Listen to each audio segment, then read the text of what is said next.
সবাইকে স্বাগতম জানাই টেক নিউজ 365 ইউটিউব চ্যানেলে। একটি ডেস্কটপ কম্পিউটারকে অ্যাসেম্বলিং করার ক্ষেত্রে আজকের ভিডিওটি হচ্ছে আমার দ্বিতীয় পর্ব।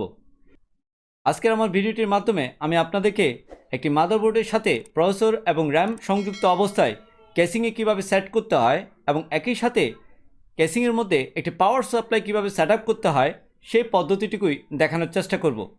এতে করে আপনার ডেস্কটপ কম্পিউটারটি অ্যাসেম্বলিং করার ক্ষেত্রে অনেকটুকু ধারণা ক্লিয়ার হয়ে যাবে। আসুন তাহলে আর দেরি না করে আজকের ভিডিওটির মাধ্যমে একটি মাদারবোর্ড এবং একটি পাওয়ার সাপ্লাই কিভাবে একটি কেসিংয়ে সেট করতে হয় সেই প্রসিডিউরটুকু দেখে নেওয়ার চেষ্টা করি।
একটি ডেস্কটপ কম্পিউটারকে অ্যাসেম্বলিং করার ক্ষেত্রে আজকের দ্বিতীয় পর্বে আপনারা নিশ্চয়ই বুঝে গেছেন একটি মাদারবোর্ডের সাথে প্রসেসর এবং র্যাম সংযুক্ত অবস্থায় কিভাবে কেসিংয়ে সংযুক্ত করতে হয় এবং একই সাথে পাওয়ার সাপ্লাইকে কিভাবে কেসিংয়ে সংযুক্ত করতে হয় সেই সম্পর্কেও ধারণা পেয়ে গেছেন।